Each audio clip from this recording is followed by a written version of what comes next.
L'équipe, j'espère que vous allez bien. Déjà, je suis désolé parce que ça fait un petit moment que j'ai pas poursuivi ce format-là parce qu'il y a plein de choses qui se sont passées dans ma vie dernièrement. Les déplacements avec les sponsors, avec ESN, le FIBO, le FITEX et tout le tralala. Et malheureusement, il s'avère que vu que j'avais plus de place dans mon téléphone, j'ai dû supprimer la suite du coup de l'épisode précédent et que je vais recommencer du coup. Je tenais déjà à remercier toutes les personnes qui m'ont envoyé un message par rapport à ce format-là, qui m'ont fait des feedbacks, etc., etc. J'ai eu pas mal de feedbacks hyper pertinents, vraiment hyper pertinents. Et je vais rebondir sur pas mal de choses. Je pense que je vais faire une FAQ pour vraiment répondre une par une. Je pense même que je vais faire une vidéo par question et je vais vraiment approfondir chaque question me concernant. Du coup, comme vous le savez, ce format en dehors d'Instagram, le but principal, c'est vraiment de faire une introspection sur ma vie, mes antécédents, mon parcours en tant que créateur émergent actuellement et tout le tralala, en toute transparence. J'ai dû re-regarder, je vais être honnête, j'ai dû regarder la première, l'épisode précédent parce que du coup, je m'étais, vu que ça fait un petit moment, je savais plus trop sur quoi j'avais fini. Et j'ai vu que j'avais fini sur le fait que mon père, que j'avais appris que du coup que mon père était à l'hôpital. Du coup, pour poursuivre l'histoire, comme je vous l'ai dit, bah, c'était une phase qui était hyper compliquée, entre les stages, les alternances à trouver, tout tralala, les refus, et j'en passe. Du coup, psychologiquement, c'était une phase très compliquée, parce que je me remettais énormément en question, ma valeur était remise en question. Comme je l'ai dit dans la vidéo précédente aussi, j'avais un peu ce sentiment que ce que mes professeurs m'ont toujours dit, ou l'image qui m'était entre guillemets imposée euh, plus jeune, était peut-être réelle, in fine. Donc ma personne a réellement été touchée durant cette période-là. Déjà que psychologiquement ça allait pas. Et un soir, du coup j'appelle mon père. J'appelle mon père et pour prendre de ses nouvelles. Et je sais pas pourquoi en plus ce soir-là, j'avais besoin de parler avec mon père. Je sais plus pourquoi. Je pense que peut-être trop d'accumulation et pour une fois je m'étais dit, eh, vas-y, je vais extérioriser parce que ça allait plus, pas forcément. Et, et du coup, j'appelle mon père et au téléphone, déjà mon père, il est pas très expressif. Je pense que du coup vous savez de qui je tiens ça. Il est pas très expressif et ce soir-là il était encore moins et j'ai trouvé ça extrêmement bizarre. Du coup j'appelle mon père et je lui fais comprendre que, enfin non. J'appelle mon père et j'entends au téléphone, oui, monsieur Nubissi, est-ce que c'est bon pour vous? Du coup, sous le choc, je dis, comment ça, monsieur Nubissi? Il est 23h, comment ça, monsieur Nubissi? Qui t'appelle monsieur Nubissi à 23h, tu vois? Et à ce moment-là, je sens que mon père, il était. Enfin, je comprends du coup le pourquoi du comment il parlait pas beaucoup, etc., quand on s'était appelé, parce qu'il s'est senti pris au dépourvu. Et il a été obligé de m'avouer qu'il était à l'hôpital parce qu'il avait été diagnostiqué d'un cancer de la prostate. Et je me rappelle qu'à ce moment-là, j'étais en colocation avec Guillaume. Big up à toi, frérot, d'ailleurs. Et bouche bée. En fait, j'ai pas su, sur le moment, j'ai pas su réagir. Gros blanc. Et du coup, bah, blanc. Et mon père, il dit, bon, on se rappelle. Il raccroche. Et je me souviens m'être levé et être allé voir Guillaume, dire, ouais, mon père, il est à l'hôpital, il a un cancer et tout. Et à partir de là, déjà, bah, je pense que ça a été le début de la chute, entre guillemets. Parce que après l'accumulation du stress que j'avais avec les études et tout ce qui allait autour, euh, bah, le fait d'avoir appris ça, ça m'avait littéralement détruit sur l'instant. Donc, dépression. Dépression. Mais aujourd'hui, je peux dire que c'était une dépression, mais sur le moment, je ne savais pas que c'était une dépression. Je mangeais plus, je buvais plus. Enfin, c'était hyper compliqué comme période. J'allais en cours, j'étais un fantôme. Et c'est de là, du coup, que bah, je ne trouvais aucun moyen d'extérioriser. Je ne sais pas extérioriser. Et aujourd'hui encore, je ne sais pas extérioriser. Et j'apprends du coup à le faire et c'est pour ça que je fais ce format-là. C'est pour ça que j'ai fait les formats introspectifs enfin, de manière, enfin à ma façon entre guillemets, sur les réseaux et tout, parce que c'est un peu ma façon de mettre des mots sur des choses que je ressens, sur des périodes de ma vie qui ont été compliquées, que j'aimerais retranscrire parce que je me dis que peut-être qu'un tout à chacun peut s'identifier à cette période-là aussi. Enfin bref, du coup j'apprends, je suis vraiment en pleine phase d'apprentissage à ce niveau-là et c'est pour ça que je vous partage tout comme je le fais actuellement. Et durant ces périodes-là, je n'avais aucun moyen, je ne savais pas faire. Donc du coup j'ai tout pris, j'ai tout gardé, j'ai tout gardé. Et le seul moyen que j'avais trouvé, ça a été la salle de sport. Ça a été la salle de sport. Euh, et c'est pour ça qu'aujourd'hui, enfin, peut-être que vous allez peut-être aussi comprendre pourquoi je mets beaucoup l'accent sur le côté intérieur plutôt qu'extérieur. Au-delà de la religion, au-delà de tout ça, pour moi, la salle, enfin, c'est un endroit où vous faites du sport, oui, oui, c'est le cas. Mais pour moi, ça a été un moyen thérapeutique de dingue. Ça a été un moyen thérapeutique de dingue. Et c'est pour ça que même des personnes qui me demandent aujourd'hui, oui, comment t'as fait pour avoir un physique comme le tien et tout, t'es grand, t'es longiligne, t'arrives à remplir et tout, comment t'as fait?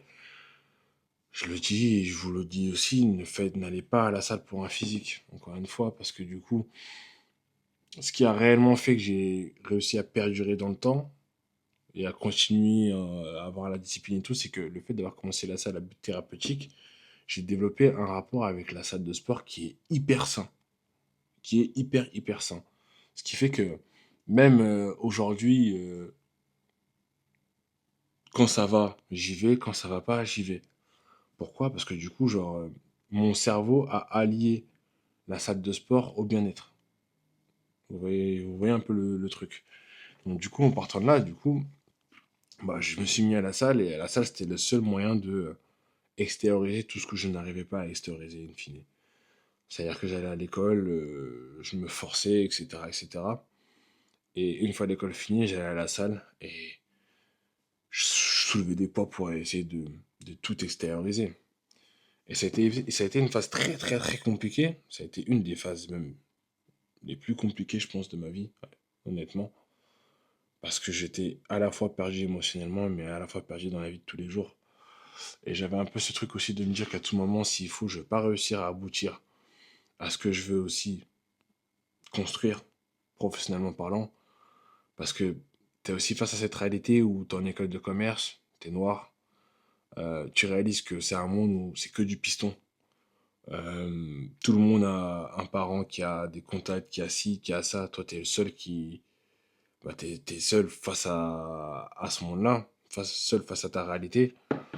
Et tu te dis, bah, peut-être que fatalement, in fine, bah, je suis pas fait pour ça, quoi. Et, mais malgré tout, j'ai quand même persévéré, parce que en vrai, j'avais pas le choix, en fait. Et c'est aussi ça, je pense, qui fait que, bah, aujourd'hui, même aux phases compliquées, j'avance tête baissée, parce que, in fine, la vie m'a un peu conditionné à avancer même face à l'adversité. Genre, j'étais en école, phase compliquée, mais en fait, j'avais pas le choix. Parce que s'il fallait valider l'année, si je valide pas l'année, les parents, ils vont dire, oh, putain, en fait, t'es peut-être un raté. Alors qu'en fine, genre, je pense pas que mes parents, ils se seraient dit ça. Mais moi, j'étais encore dans ce truc où je pense que, et pendant très longtemps, et même jusqu'à depuis peu, je pense, j'ai été hyper aliéné à mes parents. J'ai été hyper aliéné à mes parents par rapport à tous les antécédents, par rapport au fait que, bah, j'avais conscience que très jeune, j'ai été un enfant un peu compliqué. Et je voulais un peu montrer que bah, je suis pas l'enfant raté que les gens pensaient et que mes parents pensaient pendant un moment. Et du coup, j'ai été aliéné à mes parents. Et durant cette phase compliquée, je me suis dit en plus, bah, putain, mon père, il a un cancer. Si en plus, j'ai pas mon année, j'imagine pas le poids que ça va lui mettre, tu vois, parce que peut-être qu'il va dire que c'est peut-être parce que j'ai appris ça, que ça m'a perturbé dans mes études et tout. Donc en fait, tu dois te ravaler ton crachat et te faire face aux choses, tu vois. Donc, compliqué, t'avances, boule au ventre, stress. tu fais les choses à contre-cœur, tu te remets en question. Je n'osais plus appeler mon père parce que du coup, je voulais pas revivre cette phase. Je voulais pas voir la réalité en face aussi. Mais dans tous les cas, on n'a pas le choix. On se doit de le faire, donc du coup, je l'ai fait. Mais durant cette phase-là, franchement, s'il n'y avait pas eu la salle, je sais pas. Honnêtement, je sais pas comment ça se serait passé pour moi aujourd'hui, objectivement. Euh, D'autant plus que même si je suis pas expressif ou autre, ça a été quand même une phase où je me suis vu tomber plus d'une fois. Je me suis vu tomber plus d'une fois.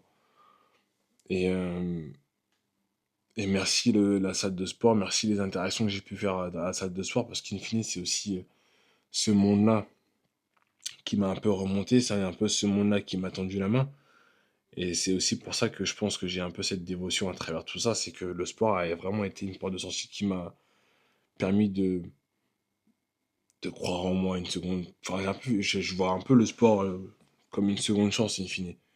Donc, c'est pour ça que pour moi, c'est quand même assez important de continuer à travers tout ça. Et suite à ça, du coup, je me suis lancé dans la création de contenu. Je me suis lancé dans la création de contenu. Et à ce moment-là, j'avais pas forcément d'objectif très précis dans la création de contenu.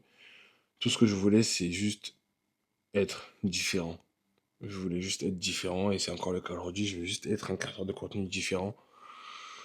Et pour ce faire, en fait, ça a été hyper compliqué parce que, bah, comme vous le savez, je suis hyper introverti. Je suis hyper introverti. À cette époque-là, j'avais Instagram, mais pour vous la faire simple, j'avais un Instagram PP Manga, zéro photo, absolument rien. Et je commençais un peu à me prêter au jeu parce qu'il faut savoir que je suis j'aime trop tout ce qui est créativité, etc., etc. Moi, je suis vraiment le mec qui faisait les PowerPoint pour les devoirs de groupe et tout. Et j'avais un petit peu vu ce petit côté challenge de me dire que bah, je veux être créateur de contenu, mais différent. Donc, je ne veux pas forcément m'exposer physiquement parce que du coup, je ne veux pas être assujetti à de la comparaison. Je veux pas qu'une tierce personne me voit sur les réseaux en disant, waouh, lui, il a un physique que moi, j'ai pas, il y en a. Parce qu'on sait ce que c'est les réseaux. Et je veux pas véhiculer ça, et je veux pas être un moteur de ça. Du coup, je me montre pas, je suis introverti, je suis timide. Donc, comment je vais faire pour me développer sur les réseaux? Et à côté de ça, du coup, j'ai fini euh, mon cursus scolaire. J'ai travaillé, j'ai pas forcément dans le domaine dans lequel j'ai étudié, mais je suis rentré dans le monde du travail parce que pour pouvoir me développer sur les réseaux, je m'étais dit que il fallait que j'ai des accessoires entre guillemets pour. Donc j'ai acheté mon premier stabilisateur, le DI, euh, un bon téléphone, etc., etc. Et quand je me suis lancé sur les réseaux, je me suis dit une chose, je veux que les personnes qui me suivent me prennent pour exemple, mais surtout dans l'aspect thérapeutique, dans l'aspect psychologique, mentalité, etc., etc. Non pas parce que je suis costaud ou autre, mais c'était vraiment genre, bah ce mec-là, j'aime sa manière d'être, j'aime son état d'esprit, j'aime sa façon de penser, j'aime ci, ça, et je le suis pour ça. Sauf que pendant longtemps, j'ai jamais trouvé le courage de faire ce que je fais actuellement, donc de parler sur les réseaux, de faire tout ça, tout ça. Et du coup, ce que j'ai fait, c'est que je me suis dit, bah, à défaut d'être en mesure de le faire pour le moment, je vais juste être créatif. Donc, comment je peux présenter ce que tout le monde fait, in fine, mais d'une manière différente. Et c'est de là où j'ai commencé à regarder des films, des séries, des clips, pour un peu essayer de développer une vision artistique, mais différente, pour ensuite l'importer dans le monde du fitness. Et de fil en aiguille, du coup, j'ai fait mes vidéos et tout le tralala. Et au fil des années, bah, la communauté, elle a grandi et on en est arrivé là où on en est aujourd'hui. Le champ des possibles est tellement large dans ce secteur d'activité-là. Euh, je prends mon exemple parce que du coup c'est celui que je connais le mieux, mais je suis quand même un créateur de contenu qui est dans le monde du fitness, mais qui arrive quand même à développer un univers qui est tourné sur l'introspection, sur le développement personnel, sur le bien-être autant physique que mental. Et c'est là où ça montre qu'en réalité, le champ des possibles il est vraiment large. Vous allez toucher le public que vous allez toucher, mais après, tout va partir de ce que vous voulez réellement véhiculer. Et c'est ce qui prime. En réalité, c'est vraiment ça qui va primer sur ce que vous créez. Et moi, du coup, j'ai toujours aspiré à justement créer une sorte de safe place pour les hommes. Parce que je prends vraiment en considération tous mes antécédents. Et je me doute qu'il y a beaucoup d'hommes qui ont été, comme moi, face à des circonstances qui les ont impactés humainement et profondément. Parce que qu'on se le dise, moi, je, j'ai- je vais être honnête avec vous, je pense que j'ai encore des blessures aujourd'hui que j'essaie encore de comprendre. J'essaie de les comprendre pour mieux avancer, j'essaie de les comprendre pour pouvoir justement les partager et qu'une tierce personne puisse les utiliser pour mieux rebondir face à l'adversité de la vie. Et c'est important pour moi justement de contribuer à un tout à chacun parce que j'ai été seul, je me suis senti seul et j'ai traversé pas mal de choses tout seul. Alors que j'aurais peut-être au fond de moi voulu que des gens de mon entourage prennent conscience ou connaissance de ce que je vis et de ce que je traverse, de façon à ce que je me sente au moins moins seul. Je dis pas ça pour rejeter la faute sur une tierce personne ou autre, mais c'est vraiment, c'est la vie, c'est comme ça. J'accepte aujourd'hui. J'ai, j'ai accepté tout ça. Euh, mais j'aspire à ce que les personnes qui me suivent sur les réseaux puissent, puissent trouver des réponses, puissent se sentir en sécurité, puissent se sentir dans la capacité de s'inspirer sur l'ouverture émotionnelle, sous l'ouverture d'esprit.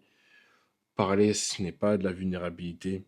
Parler, c'est juste mettre des mots sur des mots qu'on peut être amené à ressentir, plutôt que de les garder, d'intérioriser et d'exploser et de faire des choses qui ne sont pas forcément des choses qui peuvent être fatales pour certains. Donc, euh, donc voilà, c'est un peu ce que j'ai envie de véhiculer sur les réseaux.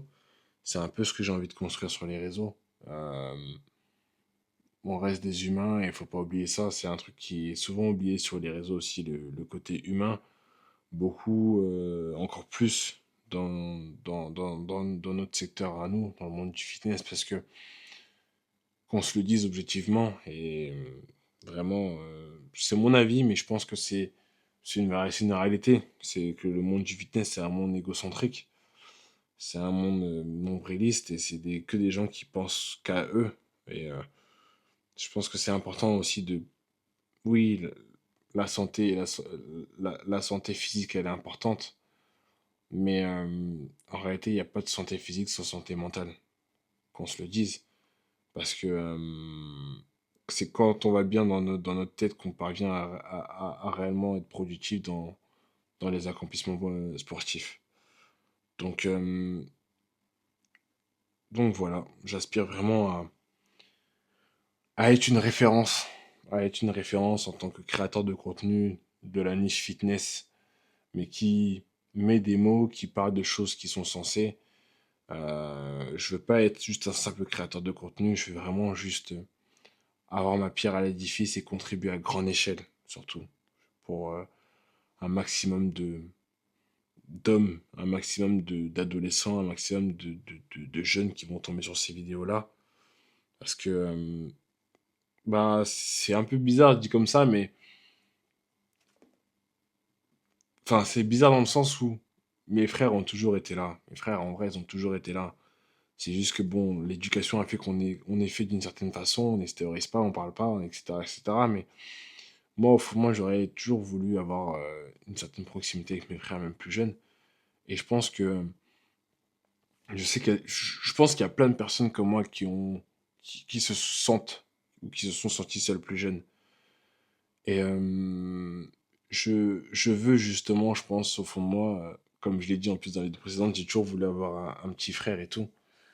J'ai des petits neveux, c'est mes gars de fou.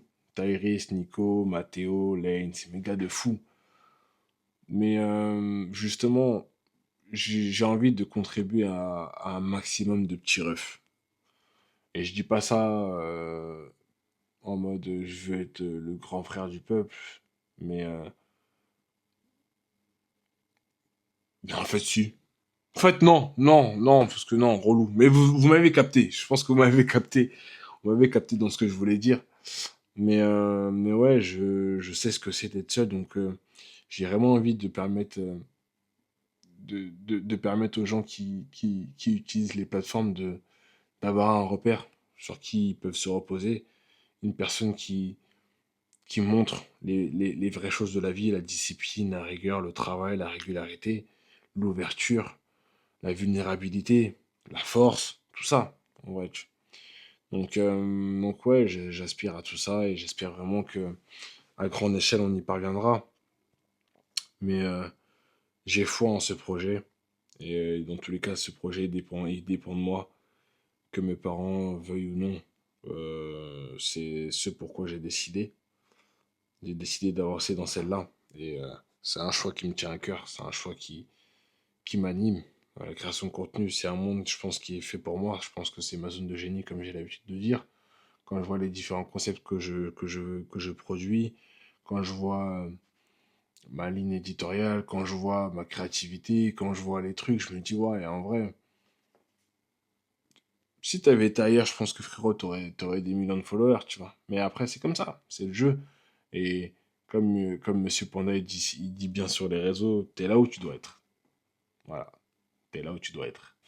Et j'accepte, en vrai. Je suis là où je dois être et peut-être que demain je serai ailleurs et je serai là aussi où je dois être et j'aurai un impact peut-être plus conséquent ou autre. Mais dans tous les cas, même si demain ma vidéo, il n'y a que 10 personnes qui la regardent et que ces 10 personnes-là se sentent réellement concernées par ce que je dis et que cette vidéo les aide, c'est tout ce qui prime. C'est tout ce qui prime, in fine. Donc du coup, voilà l'équipe. Je vous ai fait un petit, je vous ai fait un petit résumé de ma vie. Je suis pas allé dans les grandes lignes parce que je pense que le but, là, du coup, des deux premiers épisodes, c'est que vous ayez vraiment une idée globale ou une vision globale de ma vie. Comme je l'ai dit, j'ai reçu pas mal de questions auxquelles je vais répondre. Je vais vous les partager d'ailleurs, parce qu'en vrai, je pense que là, on est là, on peut en parler en toute transparence et tout. Et d'ailleurs, je te remercie, Mehdi, si tu vois cette vidéo pour ton retour. Et en fait, comme je vous l'ai dit, ces questions, elles m'ont vraiment troublé dans le sens où, même en les lisant, en fait, ça m'a. Je vous jure, les gars, j'étais à la salle quand j'ai lu la question tout à l'heure. Et j'ai vu ma vie défiler. En fait, chaque question, j'arrivais à avoir une période de ma vie en vidéo, genre. Et j'étais en mode, waouh, putain, dingue. Mais je vais répondre à toutes les questions. Je vais faire une vidéo par question. Comme ça, je vais vraiment grave approfondir. Parce que du coup, justement, Mehdi m'a fait comprendre que il y a pas mal de points qu'il aurait aimé que j'approfondisse plus. Parce que il se sentait concerné par pas mal de choses, mais il aurait voulu avoir plus de réponses de ma part sur comment j'ai réussi à faire ci, ça. Donc, euh, donc du coup, je lui ai demandé qu'il me fasse une liste des questions qui lui sont revenues, de façon à ce que du coup, bah, je puisse faire des vidéos sur chacune d'entre elles. Donc du coup, la première question, il m'a dit, c'est l'impact de la charge liée aux études. Qu'est-ce que ça représentait pour toi au quotidien?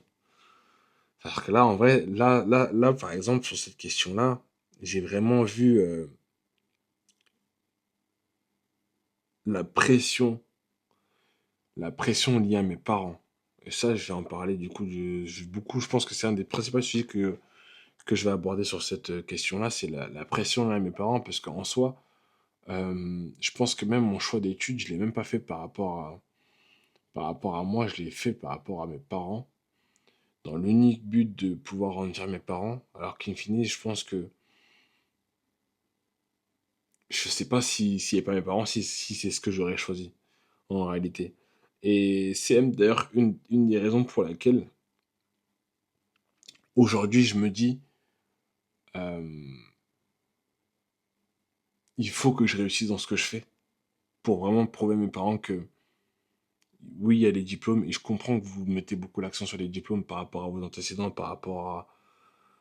Parce que voilà, mes parents, c'est des immigrés, donc ils ont eu des phases compliquées. À leur époque, les diplômes, c'était hyper important. Mais on a un peu ce décalage entre leur génération et la nôtre. Et il faut qu'ils comprennent que nous, on a une force d'adaptation qui est beaucoup plus conséquente. Et elle a arrêté du terrain d'aujourd'hui. Donc forcément, aujourd'hui, tu peux avoir un bac plus 5 et être au chômage. Tu vois. Donc on en parlera dans tous les cas dans la prochaine vidéo. Ensuite, la deuxième question est liée à la pression familiale, justement, autour de la réussite, avec l'idée que les grandes études étaient le seul chemin possible. Bah voilà, je pense que du coup, je vais faire une réponse sur ces deux points-là, sur une vidéo.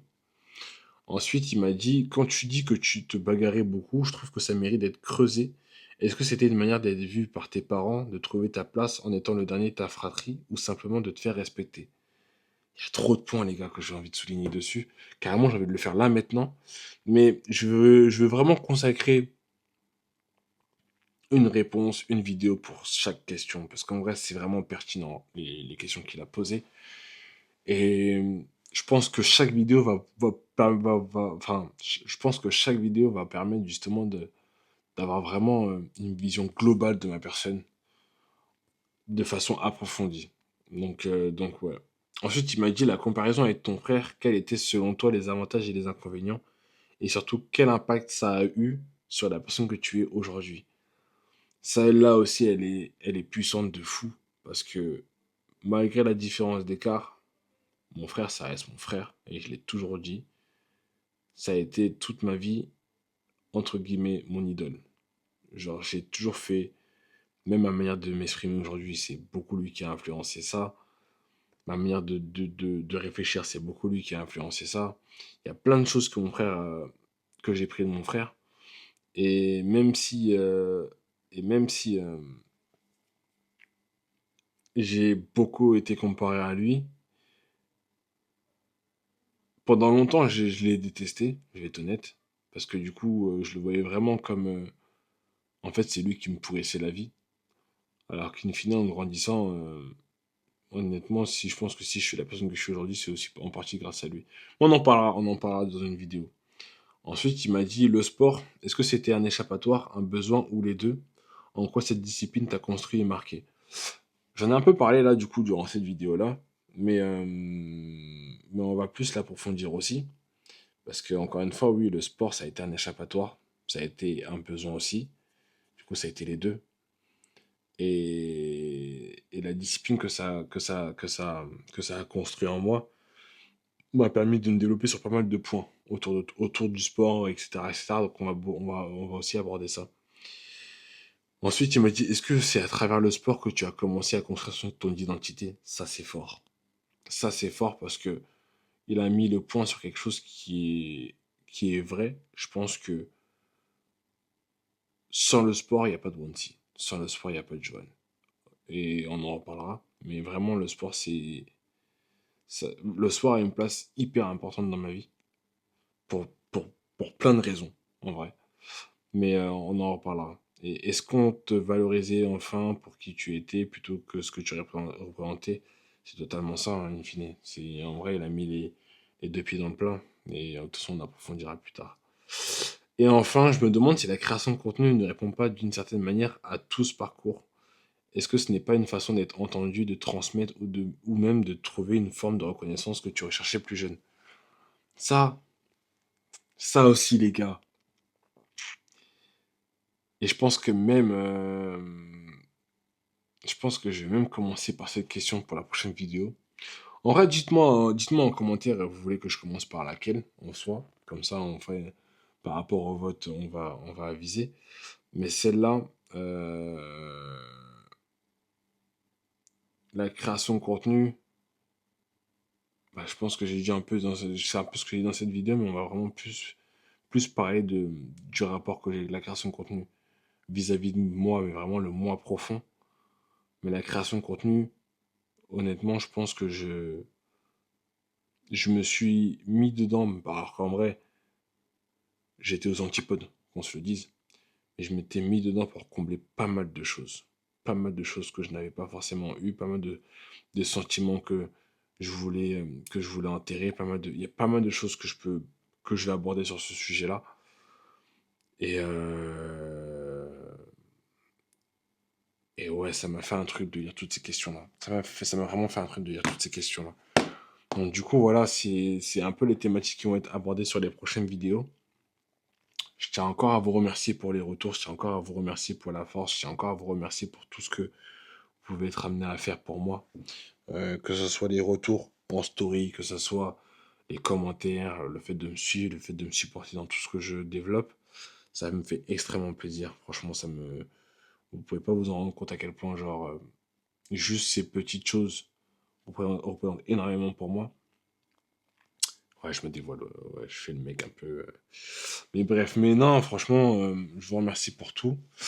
Du coup, là, ce sera la fin de cette vidéo. Ce sera la fin de cette vidéo d'introspection. On se retrouvera sur la prochaine. Dites-moi en commentaire si vous avez apprécié ou pas. Dites-moi surtout en commentaire euh, à quelle question, par quelle question je commence pour la prochaine vidéo, de façon à ce que du coup je puisse être à même à vraiment approfondir la chose de A à Z pour que vous ayez vraiment plus de réponses me concernant. En tout cas, j'espère que vous avez passé une bonne journée. Petite parenthèse, je sais pas si vous êtes au courant, mais en ce moment, à Bordeaux, c'est une phase qui est assez compliquée. Il y a des incendies qui se sont développés tout autour. Courage. Courage à toutes les personnes qui ont perdu leurs habitations. Courage à toutes les personnes qui ont dû être évacuées. Ça ne doit pas être un moment facile. Donc, vraiment, moi qui suis de Bordeaux aussi, j'ose imaginer l'ampleur de la chose, puisqu'en soi, enfin, je suis de Bordeaux, mais j'ai pas grandi à Bordeaux. Mais j'ose imaginer si j'avais grandi dans une ville, que j'avais une maison de famille, que j'avais plein de choses que je perds du jour au lendemain, l'impact que ça peut avoir.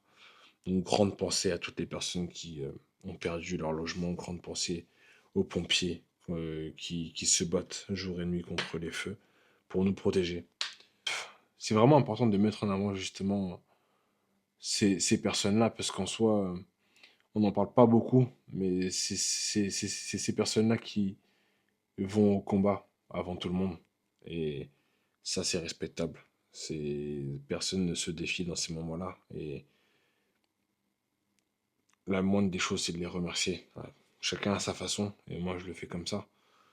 Donc, merci aux pompiers et toutes nos pensées aux personnes qui ont perdu leur logement et qui ont dû évacuer tout le tralala. Donc voilà, encore merci pour tout. Et j'espère vous revoir très vite. Et on se dit à bientôt.